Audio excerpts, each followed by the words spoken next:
All right, so let's come to our elite panel regarding the insights of application-centric security. We have Samir from TrueFort, you already know him. We have Issa. Issa is a senior director, cloud security from Royal Bank of Canada. So Issa here. And also we have Ed from TechCyber. Ed is like an industry expert. He was VP at AT&T and a lot of insights in different university research and all kind of practice. So what I will do is, since I already introduced Samir, I will give a chance to Issa and Ed to do a quick self-introduction, because you have a lot of great stories or the special things, right? So we want to hear a little bit. So I give you each one maybe 2 minutes just to talk a little bit about yourself. Maybe we can start with Issa. Hi, good evening, everyone. My name is Issa John. I grew up in Montreal, a Habs fan. Hope you don't hold that against me.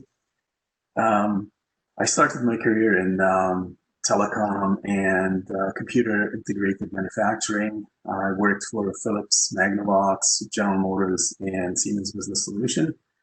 And then I got into the cybersecurity or information security towards the ends of the 90s. So I probably have about 20 plus years of cybersecurity experience, mostly in financials.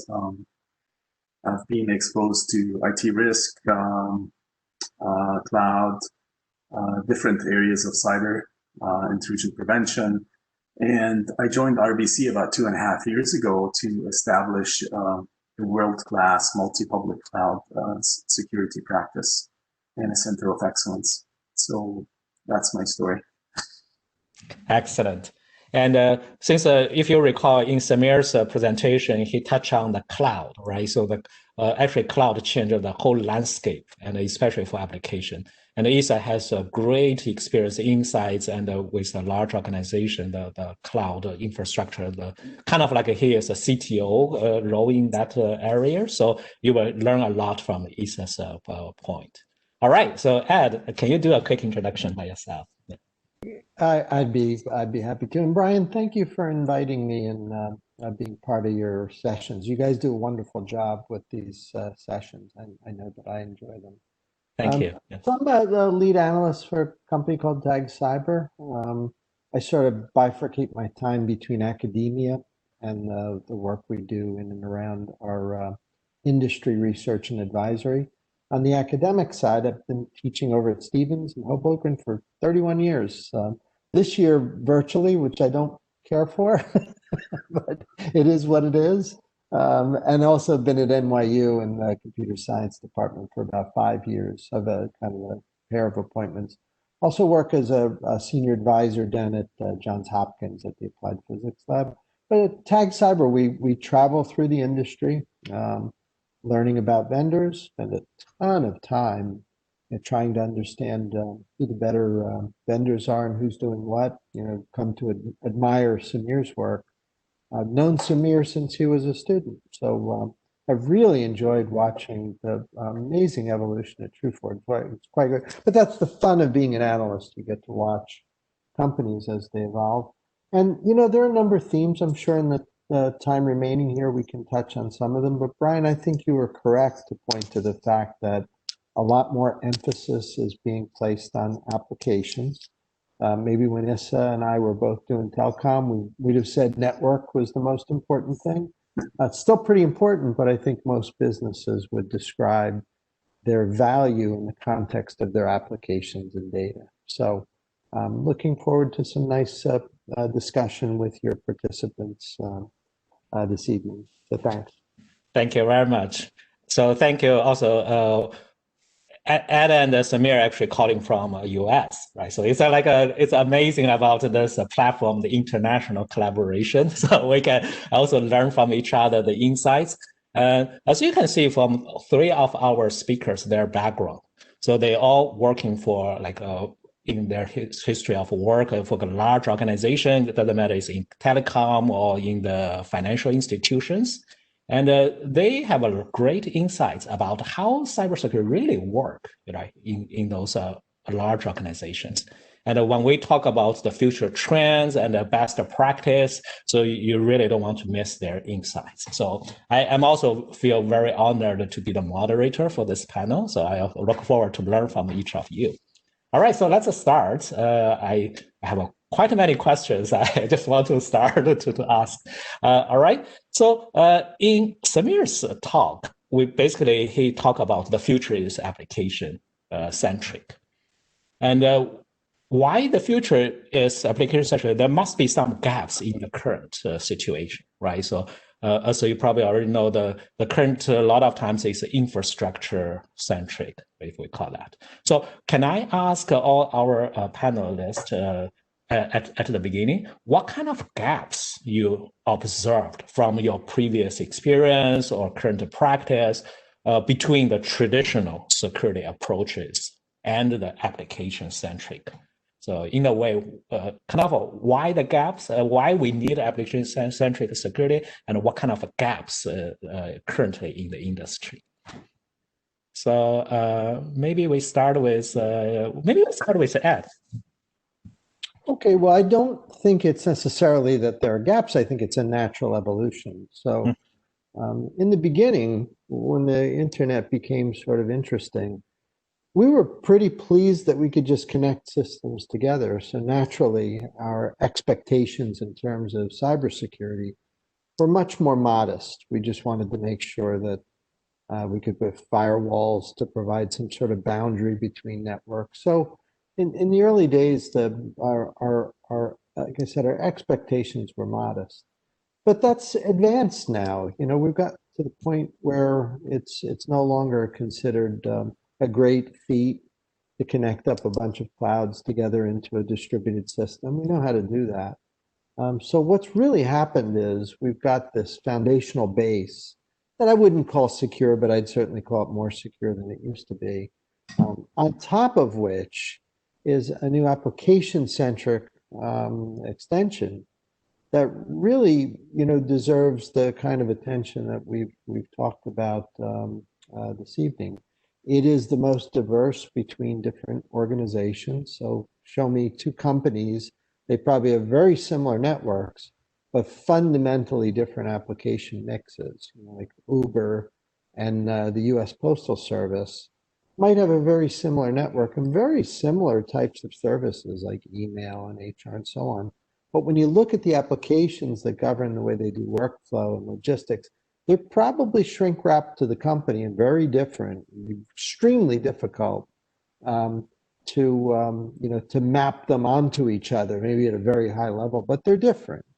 So, you know, so the idea that we would do application-centric cybersecurity just follows from that rather obvious, situation that companies are defined by their apps now. You show me a company, like if I say, what's the difference between USPS and Uber? You wouldn't be talking about TCP/IP differences, right? And you probably wouldn't talk about multi-cloud differences. There's probably a lot of similarity there, but as soon as you get to the applications, that's where the differences begin to emerge, and that's why I think it's so important to find ways to scale protections across that. That's what, and we heard a nice approach with TrueFort earlier, but so I wouldn't call it a gap. I'd just say it's evolved. Excellent. That's a great insight. It's just like I have an iPhone, my son has an iPhone, but the same infrastructure, but I pretty much check email, my son play TikTok or games, right? So that's a totally different usage. Yeah. Applications provide a good window into what you would consider your valued assets and resources. Perfect. Issa, can you share some insights from your end? Yeah, absolutely. I think Ed is spot on. I think it's an evolution because it's where we were and where we're going. So if you look at traditional security, it's like the onion. You have like a multi-layer. You have a firewall, then the intrusion prevention system, and then the routers the access list that allow you to get to the DMZ, etc., all the way to the core. So traditionally, like, you know, it was like the analogy that Samir used with Fort Knox, and then you have chicken and at the other side. So basically, we were not paying too much attention to the application. So we almost had like a mushy core with basically layered protection, right? So now we have to rethink that because, like, you know, most of the application, you know, the access now is web and 443. So basically all these protections are, you know, how do you inspect, you know, encrypted traffic? You know, so you basically go look out 443, come on in. So we have to rethink. I call it, it's a paradigm shift by itself.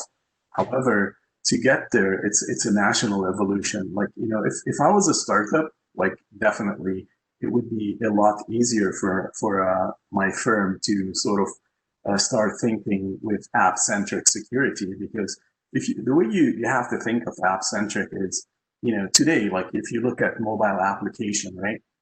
Mobile app already has like some business rules in it for anti-money laundering. You have a limit on your Interact transfers, etc. So basically, app-centric security is very similar. So if you apply those security rules the same way we apply those business rules, you've achieved your goal. So basically, you secured the application from the core. So it's a paradigm shift. And if you're like a large corporation, like a large financials, it's very hard to start with app-centric. So you have to get there gradually. And I agree with that. It's an evolution. Excellent. So that's another great insights about how the evolution, like from the infrastructure looking at the application. That what you put also reflect one of the page in the Samir's presentation. I recall there's a very secure data center on the left, but there's a lot of chickens, all the things spreading. So that's which means when you come to the application side, there's maybe a lot of ugly pictures there, right? So you have to pay attention to. All right, Samir, what kind of things do you want to add on this one? So this pandemic is also changing businesses. Many businesses that were human-centric or relied heavily upon that are relooking. And what transformation are they using? They're using business process transformation with technology in mind. So it's not just now that you have to worry and think about, but the future is going to accelerate in terms of you know, the transformation that's happening. So, you know, the point around all of this is that if we're not thinking about it now, by the time you know, our kids are in the business or start working, at least I have young kids, the world would look very different for them. Mm-hmm. It looks very different from when we started our careers to where it looks now. Yeah. And certainly more so. And it's a global phenomenon. This is not unique to, you know, North America. It's not unique to Europe. I think everyone is. I was, before this call, I was in a conference call with a big financial in Australia. And, you know, their whole conversation is the way Australia is starting to relook at this pandemic and the issues and the modernization.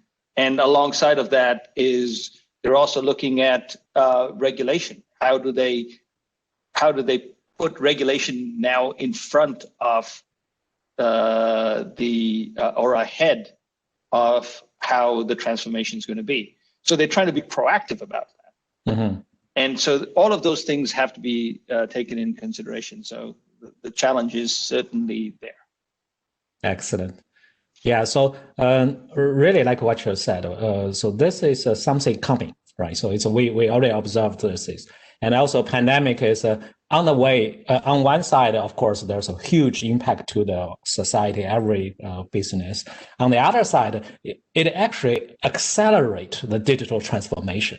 which also means bring a lot of cyber concerns, risk, security, all the things we never experienced before on the larger scale to everybody. So really, we need or a different way is jobs and career opportunity. Yeah, in a way, yes. So there will be a lot of changes, right? So for people to be success in the future, so you have to kind of learn what's going on and kind of take one step ahead, right? So I especially like Samir, what you put is so because you are also in the kind of a startup domain, so you need to be a visionary about the future, right? So that's the thing we always want to learn from you. All right, so that's a kind of like a setup the why we need an application-centric security.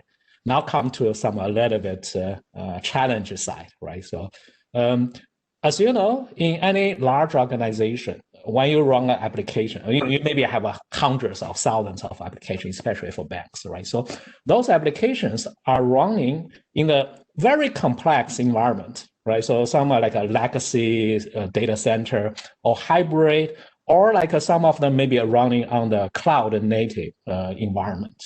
So what kind of things, or we call it best practice, or some like tips or the things, how do you manage this complex environment for your applications? Any insights there? I like to call Issa first. Okay, thanks, Bryan. Basically, what you'll notice, like especially with financials, because they've done different things at different phases. Some of the processes will be different, let's say in the legacy world. And once you go to cloud, the way you treat, SaaS or third parties. So this represents a lot of challenges. So one of the best practices is really to have a uniform or a consistent governance process and establish like a security framework that basically every single one applies to every single one of those entities or business units, right? So and then you run also into like other challenges because like traditionally, applications were monolithic in your legacy data center. Now you're going to cloud and everything is microservices based on agile. So a single consolidated approach will provide that consistency. And you define a framework that basically you define the steps, and each one of the steps you define what applies to each one of the environments. So basically from a governance framework, you look at it and it's the same framework that you apply and the same different steps, whether you're doing application assessment, threat modeling to understand the flows and the context of the application, the security reviews, etc. All right. So Issa, you bring a very interesting topic. I like what you described there, because although the environment is complex, but your governance, your compliance, all those requirements are probably the same, right? So yes, you bring some exactly. Like keywords here is consistency, consolidations, and the governance perspective. All right, so I want to use that words to turn around to ask Samir and Ed, well, what do you view about those things? Maybe Samir, you can start. Sure. I remember many years ago at one of my previous employers, I was the head of infrastructure, and I was sitting with my CIO partner, who was the head of applications, and we had the IT audit team come in, and they pulled out a big sheet of paper, and they had a whole bunch of IT audit issues. And interestingly enough, we didn't think of them as security issues then, right? We thought, okay, IT audit, there was a controls problem. But as you start to think about that, there is a blending of, there was a blending. Now there's more thought and investment in that space. But I think if we apply the same type of controls and the same type of partnerships where the two stakeholders of the applications, the infrastructure side and the software side, are sitting at the same table, and it's not any one person's problem. That's the dynamic that has to start to be adopted. If we look at some of the modern technology companies, they haven't exactly learned that framework, right? So most recently, some of the, we've heard Twitter hacks, and someone got in and sent all kinds of tweets and actually made money off of Elon Musk's account and all of those things. I mean, those were around fundamental issues and design issues. And so bringing that up, measuring with the same yardstick, looking at those challenges and, having a normalized conversation is now even more important, especially as we transform. Security and risk is no longer a cost center. It's actually an enablement center, because not investing as an enablement and a value perspective means you have to pay one way. You either pay with a big insurance policy, or you pay with enterprise risk in terms of whether it's your customers being upset or actual losses. So the scope of bringing security in the normal discussion is now table stakes. Excellent. So again, you emphasize the communication, team collaboration, especially across different teams, risk, security, application. And I especially also like the cost center and the enabler center discussion. That's a good news for cybersecurity professionals. Your status in the company actually move up, not just the cost center, kind of taking money. And Ed, what's your view on that one? Well, I certainly agree with all the nice advice that Issa and Samir provide. I think people would be wise to make sure that they incorporate that into their planning.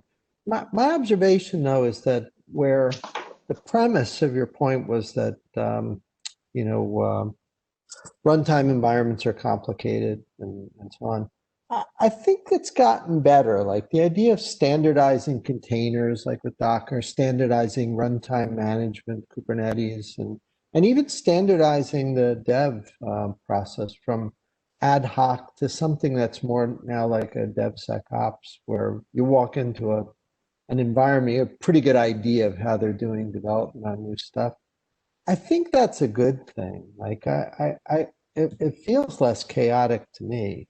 Mm-hmm. And I think that's just testament to the attention that people have placed. Like there's a bunch of people on the listening right now in this session. I bet a lot of them work in AppSec teams, in banking or in different sectors.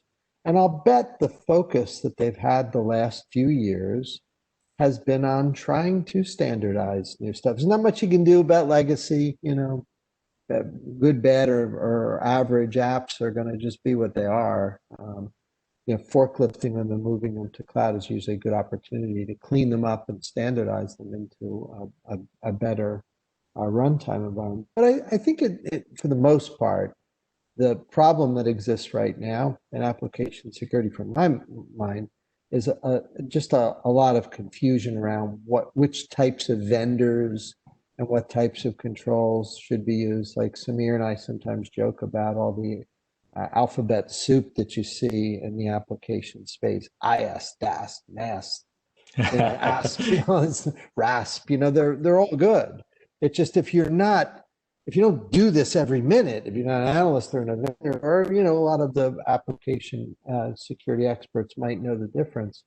but I'll bet a lot of them don't, and it shouldn't be an obligation to be able to unravel all the alphabet soup. So I've been predicting for some time now that we'll see some consolidation and simplification at the vendor level, where the better ones will provide a more comprehensive set of both static and runtime controls, and also process controls and process maturity. There'll be a few areas where you'll have good solid support, and I think that also will then start to standardize and look more comfortable. So I tend to consider AppSec to be one of the areas where I've seen more improvement than many others. Like, how much improvement have we seen, for example, in DDoS security? Not really. Like, it's exactly the same thing that you saw, even 20 years ago. Not much difference. It's bigger, supersized. They've been more or less the same. AppSec, totally different. AppSec, there have been some very creative advances. So I like this area. It makes me feel good about our industry. It's one of the areas where there's been good work done. Excellent. That's a really good news. The standardization of the application security side. And personally, I'm also from a development background. I was working at the bank as an internet developer, or those application developer side. So I can definitely appreciate the insights on there.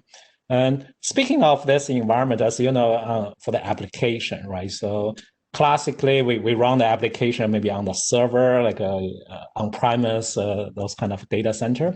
Now we talk about we are running the application on the cloud. Then when you come to the cloud, there's all kind of new terms coming out every day, right? So starting from the virtual machine to the container orchestration, Kubernetes, then come to the serverless computing, like a next generation, third generation, whatever. Those new things keep coming. So as we know, with all those new things coming, they always bring the security concerns. And especially for anything new, right? So because it's too new, people don't even have a full understanding about that technology, but not mention the security. So how can you ensure the security among, especially for application security, among all kind of those containers, like serverless or virtual machines? So any insights from there? Maybe we start with Samir this time.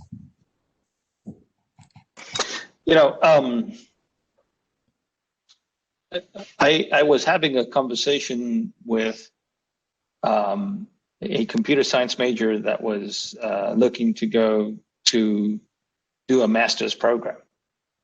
And so someone made an introduction and said, look, this individual's interested in a master in cybersecurity. And would you have a conversation with them? And I said, yes, certainly.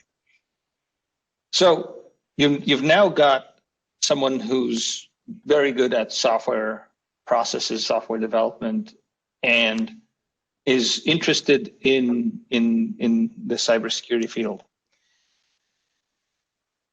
My takeaway in my conversation with this person was more towards saying that the aspects of learning the previous way of how we learned cybersecurity as a controls facet is fast changing to more becoming inline. So I think what's going to happen is the more training, and maybe Ed can chime in there, that we give out of the foundations in the universities and the school about security as being part of the process is like anything, like when we did computer science. So data structures and algorithms was a key requirement, right? You needed to know how to write software to manage that. Security will also be that. So then the notion of whether it's containers and cloud and functionless and all of those things will eventually just become par for the course. You never talk, is the data structure problem in function as a service the same as when I'm writing API based, or more library based code? It's not. It's the natural progression. So I think as technology is evolving, it is becoming more of a inline function and inlineability. And I think that's the current way we sit. From my perspective, it's an opportunity. It's an opportunity for folks from different fields in technology and risk management to impart existing learnings and apply it to the new paradigm, right? So we hear a lot. At the end of the day, compute's compute, software is software. The same processes can be applied. But I think the exciting part of this is that security will become a normal part of how we run our businesses. Mm-hmm. And the alphabet soup will eventually go away. Is my prediction. Yeah, so it's a part of your technology as well. The security is one of them. So it's become right. some notion about like a secure by design or security by default, right? So that should be the standard. Issa, what's your view on this one? How do you manage those chaotic things? Basically, it's a twofold question. I mean, a lot of what you mentioned is related to the control plane. So we fundamentally have like two planes. Like you have the application plane and then you have the control plane. So basically, if you look at the virtual machines, the containers, the orchestration platform, cloud services, the bare metal, this is the control plane.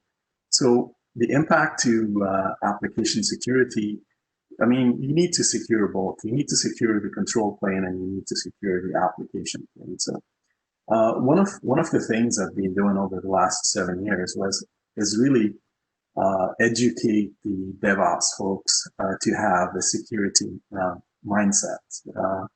And this is how you can really secure those applications from the inside out. Because most of the time, like if you look at the hackathon that everybody conducts, and a lot of the attendees today, I noticed some of the names. They've been mentoring. They've been mentors in those security hackathon.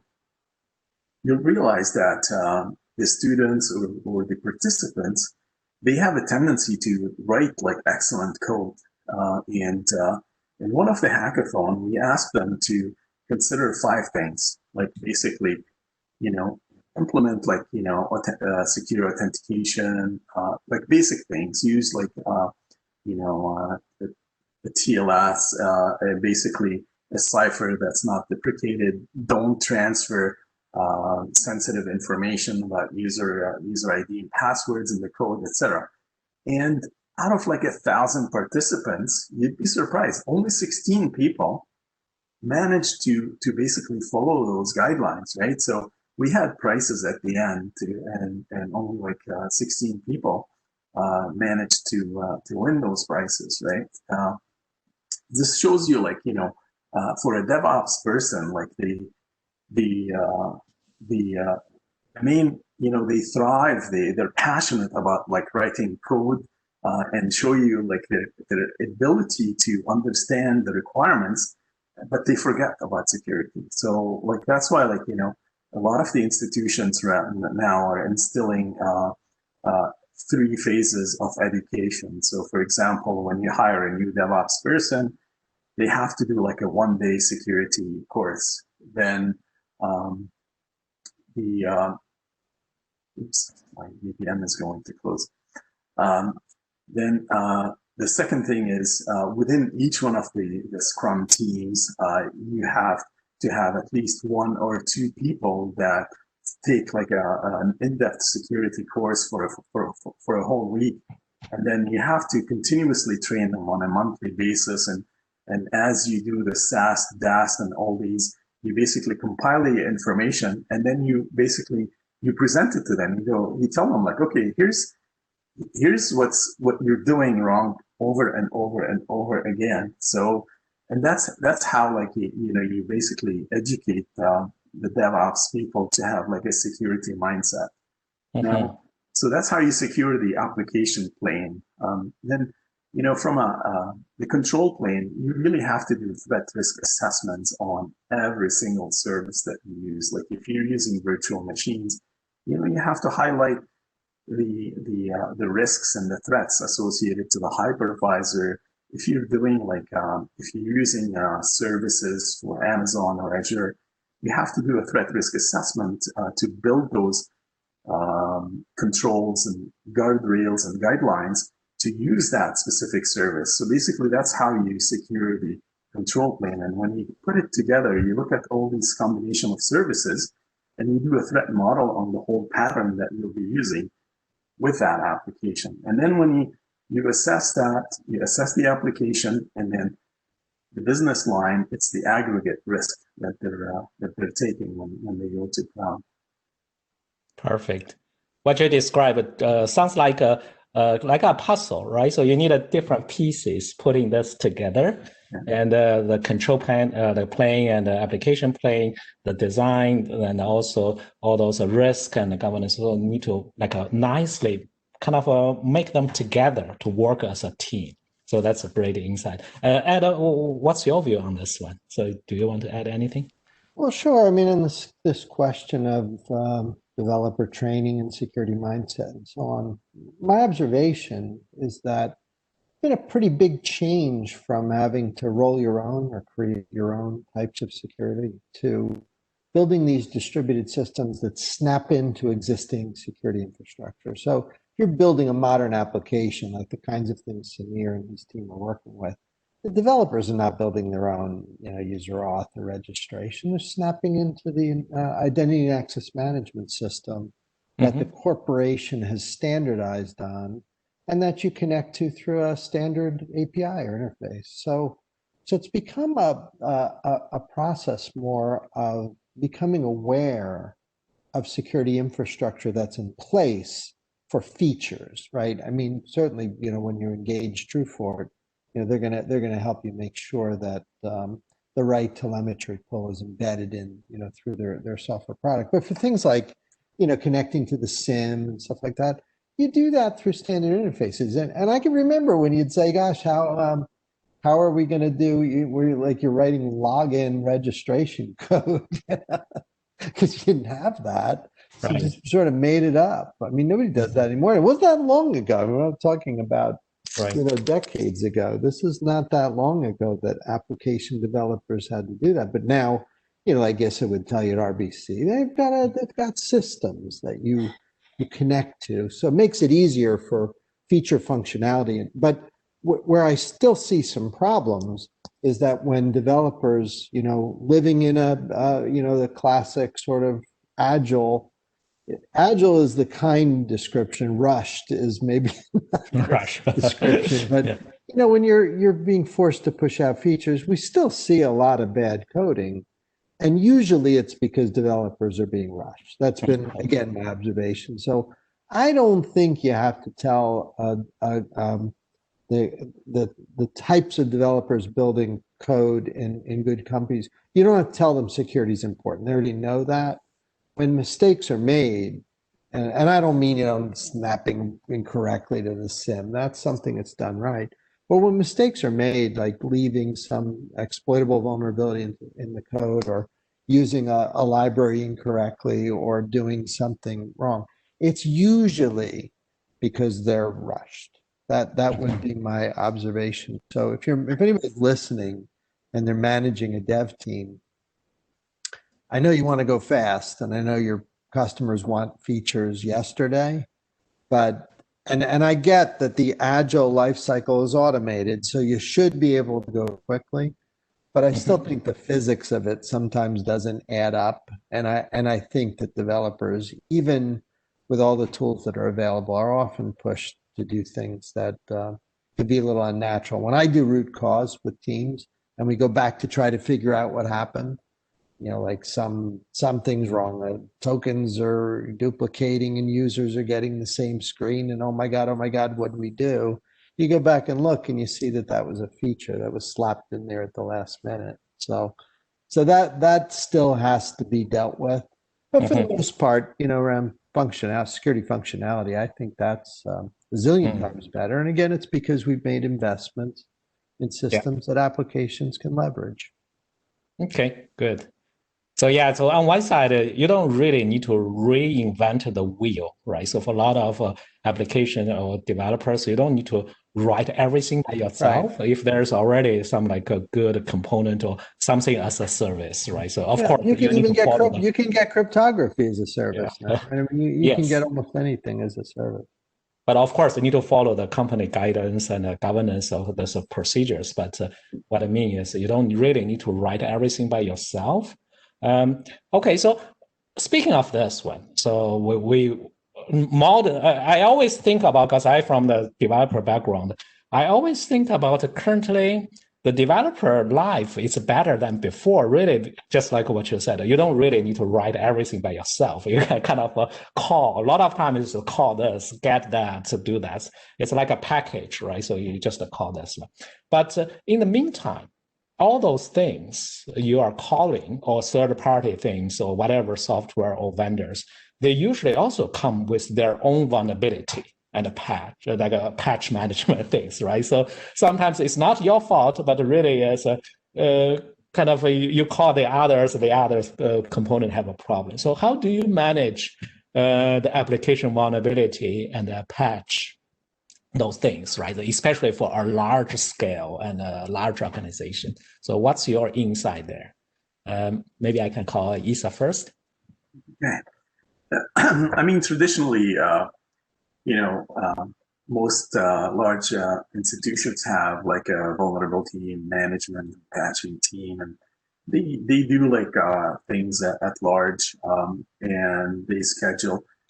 I think we need to do things differently in that regard. So, for example, like when you think about app-centric security from the inside out, you can build the flows, the threat model for that application, understand the context and who's accessing what and when and how.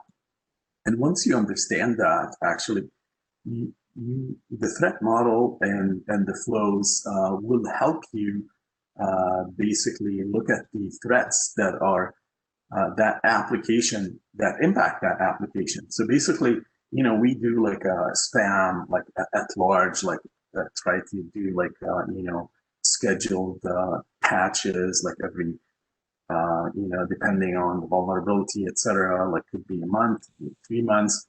But now once you understand the threats that impact the application, what you can do, it changes the priorities. So you can say like, oops, these threats impact this application. So basically you look at those vulnerabilities impacted and then you prioritize those. So when you do that, actually you can basically patch with your patching is prioritized based on your crown jewel applications. Okay, wonderful. And anything to add on that one? No, I think that's a fair point, and I love the reference to crown jewel, because that does imply a whole process here around prioritization of what. Because we've been talking about applications in a somewhat monolithic manner, but everybody knows that's not how it works, right? There's this very clear prioritization.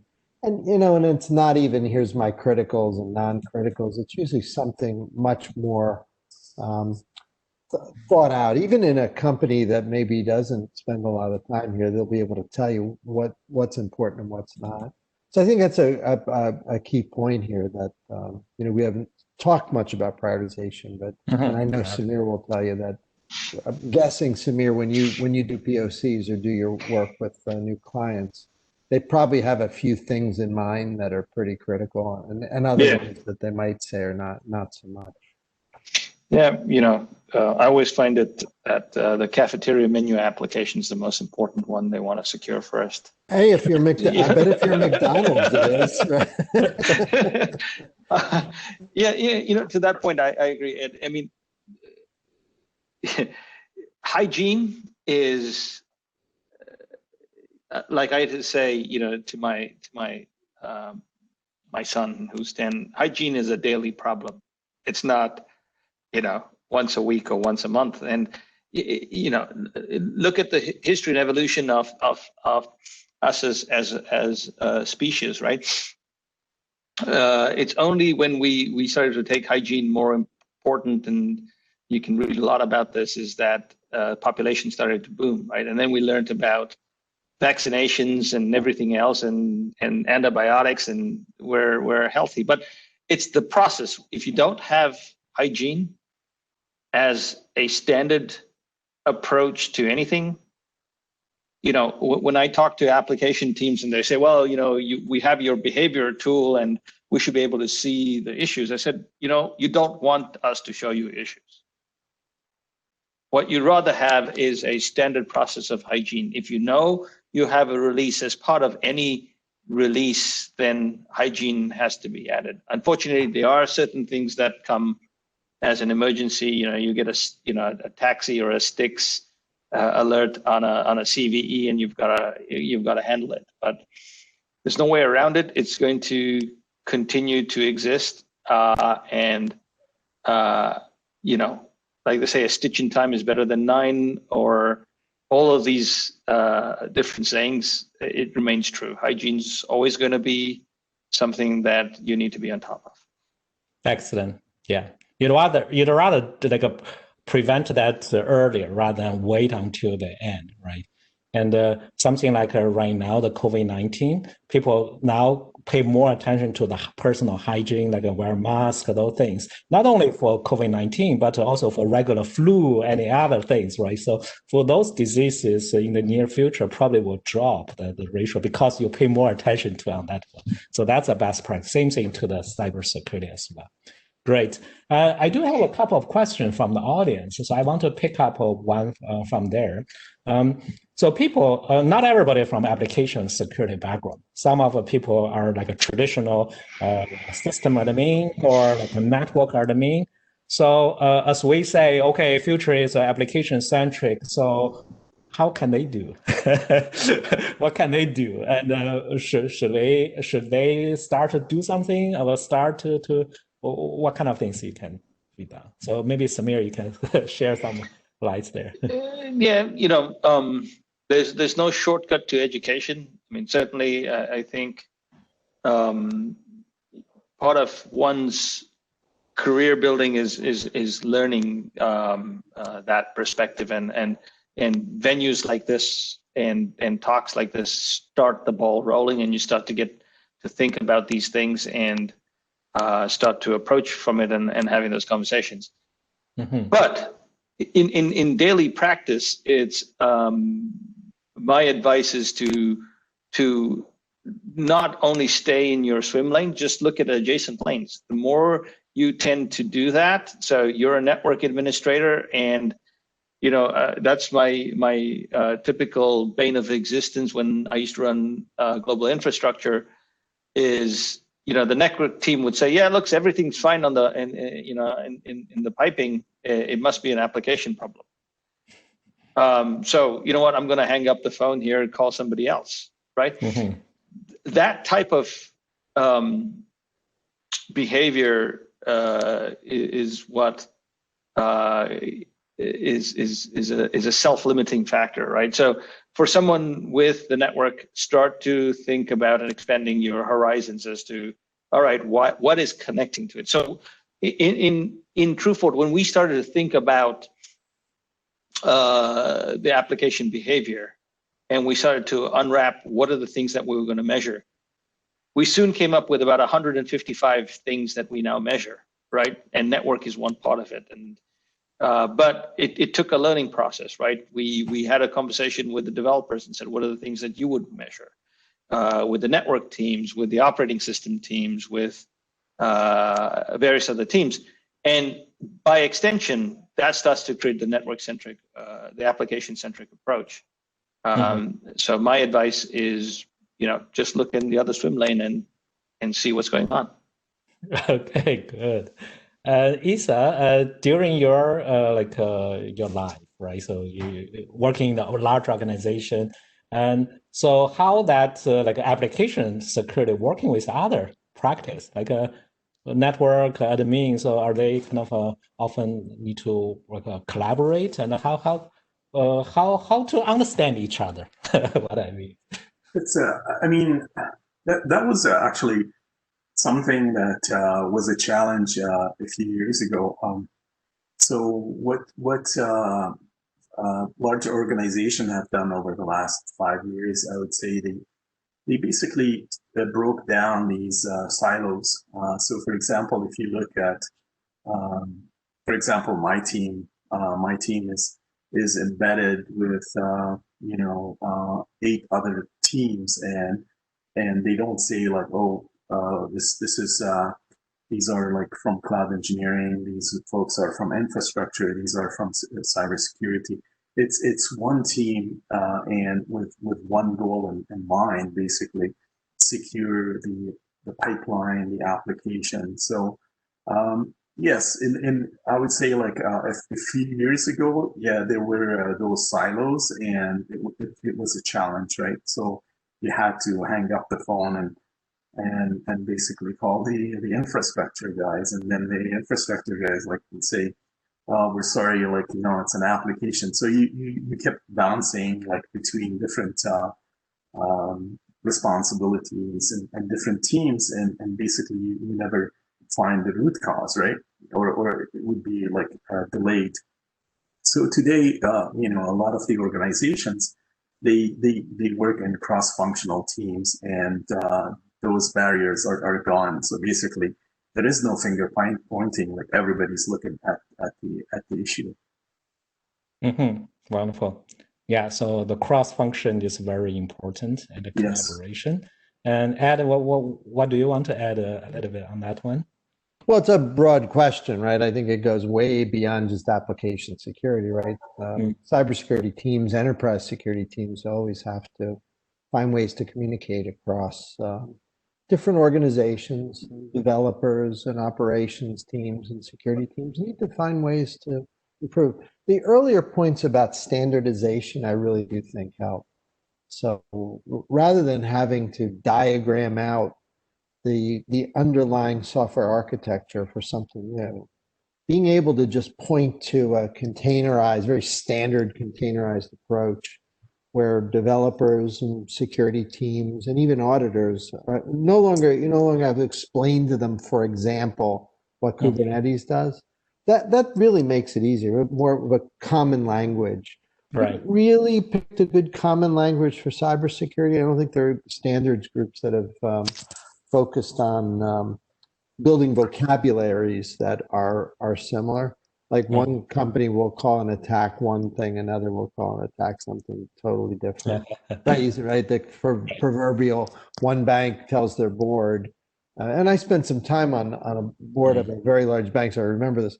One team will tell a board that they get attacked twice a year, and then that same board member will go to a different company where the CISO will say they get attacked 1,000 times an hour. And you go, well, which is it? They're both saying something true, using the same words. So that complicates. So to your question around, or the question asked about communication, eventually you got to fix the vocabulary. So when you say something, exactly, like when a CFO says income statement, we know what that means. It's not something they're inventing with that term. So a little bit of work to do on the terminology, but the standard computing and development constructs that's made communication better.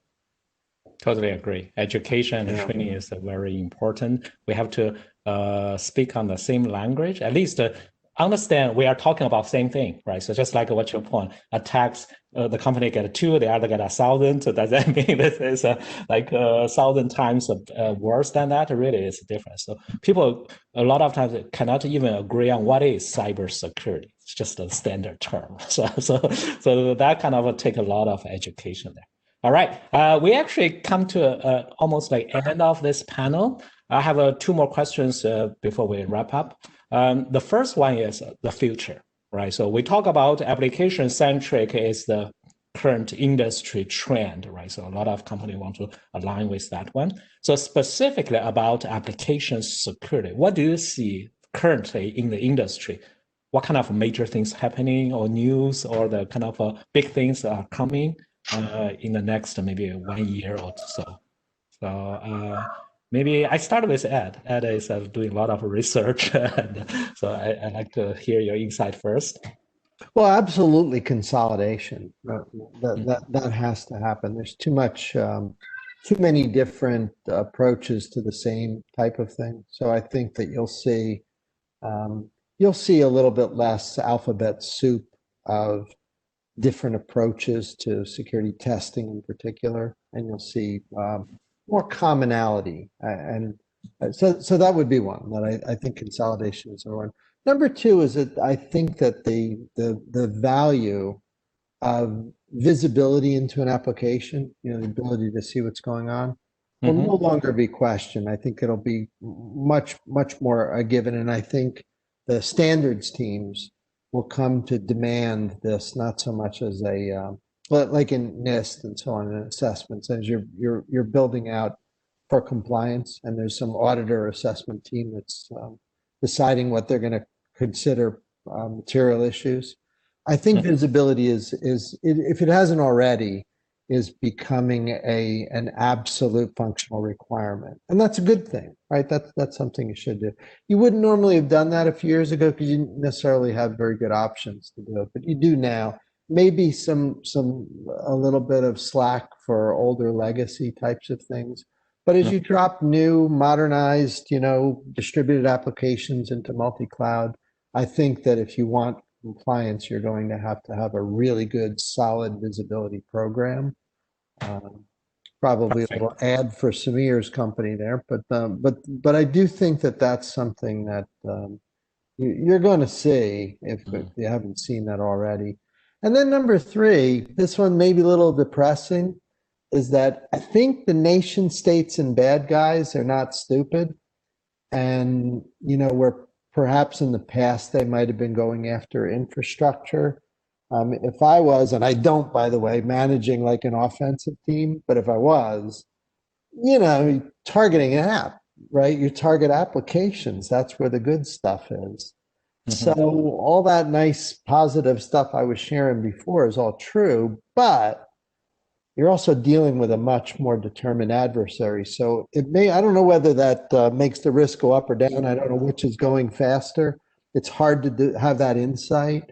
But I do think that with the improvements we've seen in architecture and development and code quality and security, comes that balancing and more depressing problem that the adversaries are really getting good at this.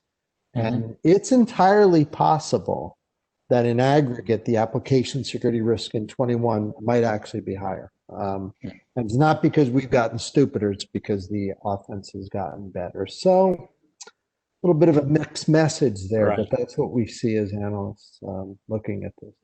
Okay. Yeah, so two major parts. One is a consolidation, another is a visibility. So those are really critical. And on the other side, the cybersecurity is always like a cat and mouse games, right? So while you're improving, on the other side, adversary also improving. So you also need to get prepared for the worst. Samir, can you add anything? Yeah, so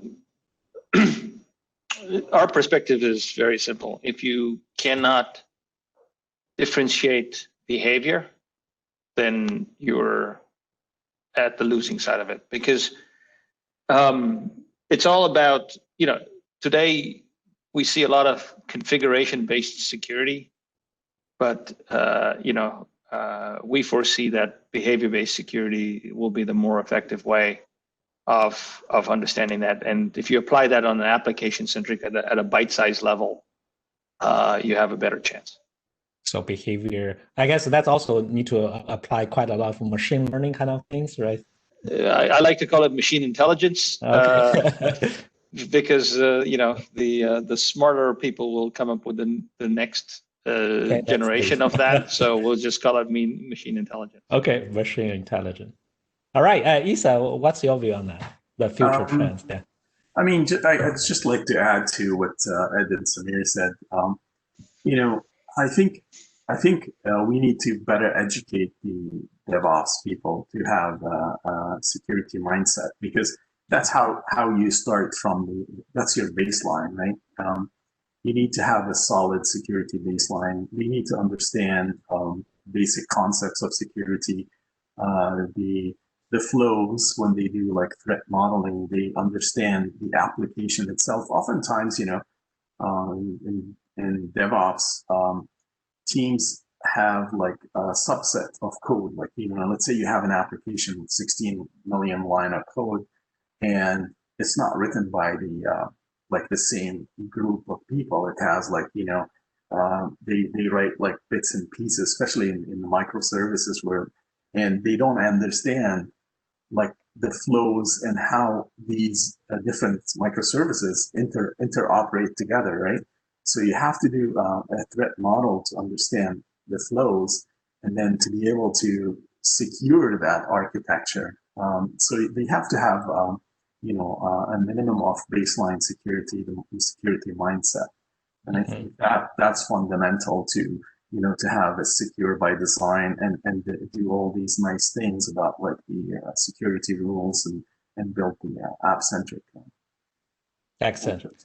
So this is back to the term hygiene, right? So you need to have a good baseline, then good education for people to try to minimize the errors from the first place, right? So that's very secure important. By design. Yeah, so your baseline is here, that'll be much, much better than somewhere here, right? So otherwise you have to apply a lot of controls, the things like here, right? So that's very, very important. Okay, so last question before we finish this panel. Really, we always end this, all of our panels with this question is a talent development. Because cybersecurity, as we all know, there's a big talent gap. And especially, I think, for the software or application security talent. So what kind of critical skills or capabilities you think they need to develop? And what kind of advice you can give to them for their future career? Maybe I start with Ed first, because you're in the academia side a lot, right? Well, I mean, we don't have to tell the people who are listening, about all the different resources that are available for developers and so on. It's easy to find, and a lot of really good courses. I've done a zillion things on Coursera and Cybrary and teach courses at the university level, but all that's there. But one bit of advice that I think has always been useful. Again, I go back to, I think I mentioned Edgar Dijkstra, maybe I didn't, but Dijkstra, a great computer scientist, one time he said that to be a good he said developer, but we can paraphrase and say application developer, maybe the greatest skill is the ability to communicate clearly, to sort of think clearly and to keep things simple. I've always thought that's right. Like when young people come to me and say, I want to be a really good software developer, or write apps in a bank, or do application security. Again, it's not doing them much good to point them to different types of resources that are online. But I always say, the ability to express yourself, to write, to be clear, to be simple, to be concise, to be focused on details without being sloppy. Those are the things that make good developers. I don't know what Issa and Samir think, but I always think that development is the ability and process to think clearly, to keep track of details, and to be concise. And when you have those kinds of skills, you can almost say that that's the icing on the cake. That's the difference between being an average developer and being a great developer. The soft skills. So I think people should focus on that. For sure. Yeah, that's very, very important. In a way, it's like a storytelling for the developers. Like how do you get your message across? Right. So that's very, very important. We switch to Samir. Samir, what's your view then? From my perspective, I think it's a very exciting time in the security industry as a whole, right? There's so much to learn, and there's so much opportunity across and growth. The one advantage in the cybersecurity industry today than it was before is that the field is so broad, right? I mean, like you said before, it's like cybersecurity is becoming colloquial, but the field is so broad that there's so many levels that you can enter and grow into.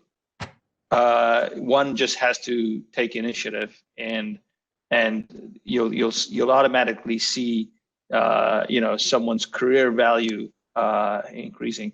Obviously, without me not plugging TrueFort a little bit, there's a whole bunch of good briefs and white papers on TrueFort.com. You can start to just read and see the areas that are out there, impact, and start to gravitate into what gets you interested. But at the end of the day, it's a wonderful time to be in security because it's everywhere, it's important, and there's tremendous growth. You just have to take initiative. Excellent. Yeah.